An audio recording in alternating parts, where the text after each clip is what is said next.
Bien, ta question, c'est classique, hein? Quantité de gens cherchent le bonheur, mais je pense que tu as pu constater que c'est une question qui peut produire de l'égarement. C'est qu'en cherchant le bonheur, on finit par le perdre.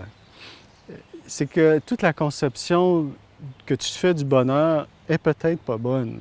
La façon que tu le définis, tes références, je te propose de tout redéfinir ça, puis revoir même les croyances rattachées à ce qu'est le bonheur.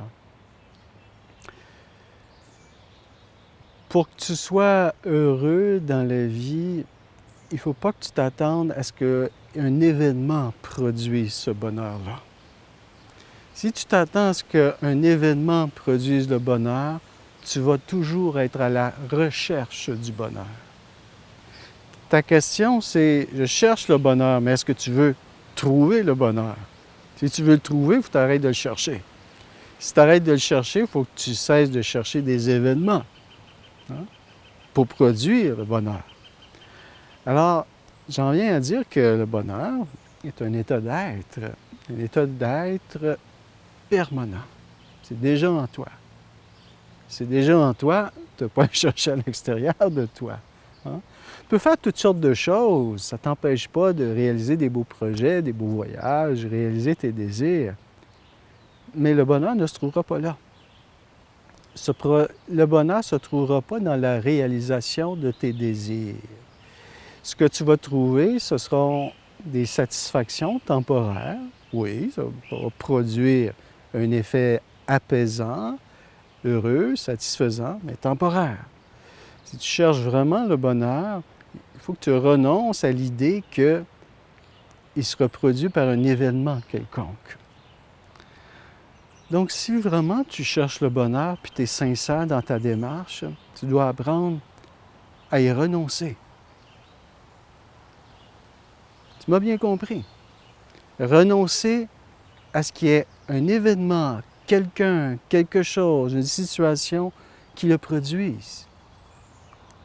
Alors, ça va t'inciter à regarder en toi, à gagner en introspection, puis aller là où le bonheur est naturel. Parce que oui, au fond de toi, il existe un espace où tu te sens complet, où tu te sens satisfait, où tu te sens bien, où tu n'as plus d'attente à ce qu'un événement quelconque te rende heureux et t'épanouisse.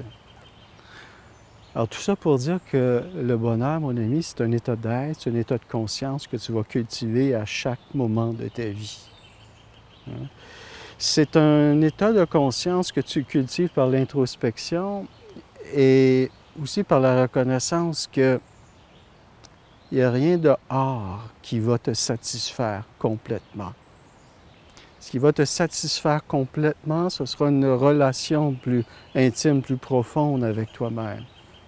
Une union spirituelle plus complète avec ton essence divine, ton cœur, ton âme. C'est vraiment comme ça que tu devrais approcher le bonheur. Il y a une autre avenue que j'aimerais aussi te proposer et que tu pourrais explorer, c'est que le désir d'être heureux produit une forme d'engourdissement probablement chez toi.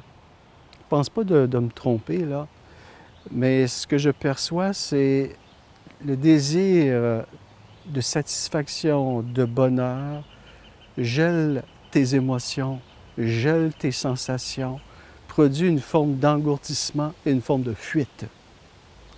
C'est étrange ce que je dis, mais à désirer le bonheur, on n'est plus dans le moment présent. On est dans un ailleurs. Si je faisais ça, je serais heureux. Si tu rencontrais telle femme, tu serais plus heureux. Si je vivais telle expérience, forcément, ce serait nirvanique. Cette fuite de l'esprit crée une forme d'engourdissement du moment présent.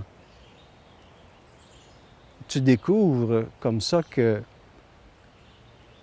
ton engourdissement t'empêche de toucher réellement ce que tu veux, être satisfait, complet et totalement heureux. Donc le désir de bonheur produit une fuite. Souviens-toi de ça.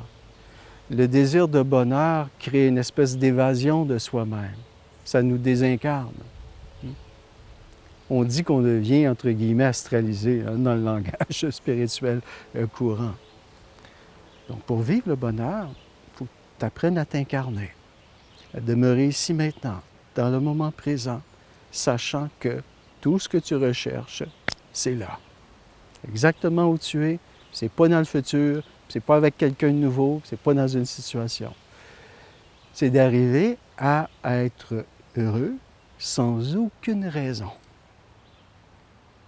Parce que ce que je comprends chez toi, c'est que tu cherches un bonheur avec une raison, avec une orientation, un désir quelconque. Tu ne trouveras pas comme ça. En fait, tu vas le trouver, mais toujours temporairement. Va toujours produire des insatisfactions. Alors, être heureux sans aucune raison, c'est d'être ici maintenant avec soi-même, avec son être profond, à ressentir ce qui se passe. On est en contact avec le silence, avec la plénitude, la quiétude naturelle. C'est une avenue, mon cher, pour essayer de trouver un bonheur qui est plus permanent, plus durable, plus satisfaisant. Explore ça, mais ça aussi, c'est loin d'être fini. On va y revenir. Ça va?